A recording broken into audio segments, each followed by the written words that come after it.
ജീവിത കുതുകമൊടാതരാലരികെ വരും. അവ കൈകളെ കാന്തൻ പിടിക്കും മോദവാൻ. നിത്യ സ്നേഹഭവനത്തിനുള്ളിൽ പോകുവാൻ. നിത്യ സ്നേഹഭവനത്തിനുള്ളിൽ പോകുവാൻ. ഇപ്പോൾ നാം ശ്രവിച്ചുകൊണ്ടിരിക്കുന്നത് മോർണിംഗ് വോയിസ് ആത്മീയ ശുശ്രൂഷ. ഇന്ന് ദൈവവചനത്തിൽ നിന്നും കർത്താവിൻ്റെ ദാസൻ അശോക് കുമാർ തിടനാട് ധ്യാന ചിന്തകൾ പങ്കുവയ്ക്കുന്നു. ദൈവനാമത്തിന് മഹത്വം. മോർണിംഗ് വോയിസ് ശ്രദ്ധിക്കുന്ന എല്ലാ പ്രിയപ്പെട്ടവർക്കും കർത്താവായ യേശുക്രിസ്തുവിൻ്റെ അതുല്യ നാമത്തിൽ സ്നേഹ അഭിവാദനങ്ങൾ അറിയിക്കുന്നു. ഇന്നത്തെ ധ്യാനത്തിന് ആധാരമായി ചില വാക്യങ്ങൾ നിങ്ങളുടെ ശ്രദ്ധയിലേക്ക് കൊണ്ടുവരുന്നു. വായിക്കുന്ന വേദഭാഗം 2 ദിനവൃത്താന്തം 30-ാം അധ്യായം 9-ാം വാക്യം. നിങ്ങളുടെ ദൈവമായ യഹോവ കൃപയും കരുണയും ഉള്ളവനല്ലോ. നിങ്ങൾ അവൻ്റെ അടുക്കിലേക്ക് തിരിഞ്ഞു വരുന്നു എങ്കിൽ അവൻ നിങ്ങളെ നോക്കാതെ വണ്ണം മുഖം തിരിച്ചു കളയുകയില്ല. ഇസ്രായേൽ ജനത്തിൻ്റെ കാലഘട്ടത്തിൽ ഹിസ്കിയാവ് രാജാവായി അവരുടെ തലവനായി നിലകൊള്ളുന്ന കാലത്ത്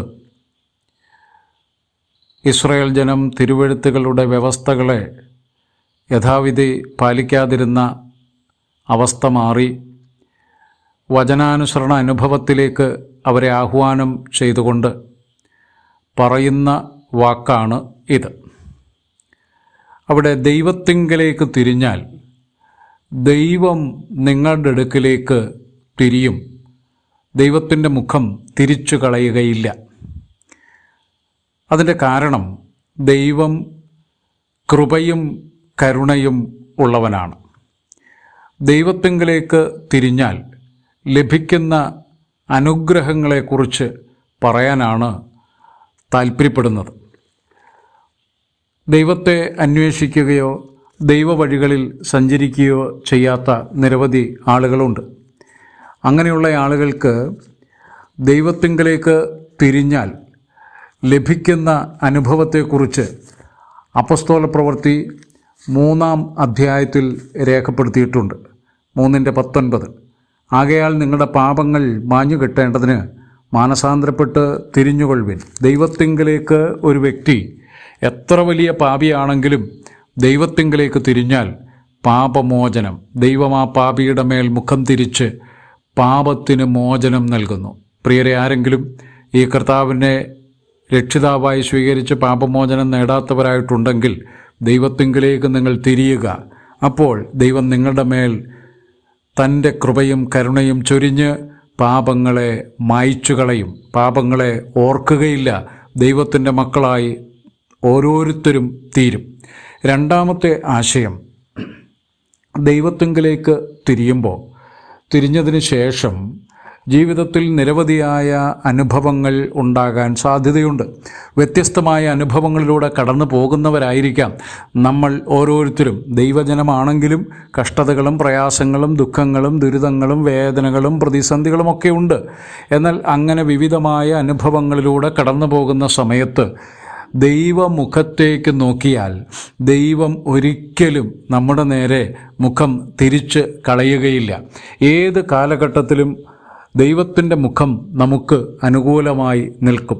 സംഖ്യാപുസ്തകം 6-ാം അധ്യായം 24-25 വാക്യങ്ങളിൽ നാം ശ്രദ്ധിക്കുന്നത് ഇങ്ങനെയാണ്.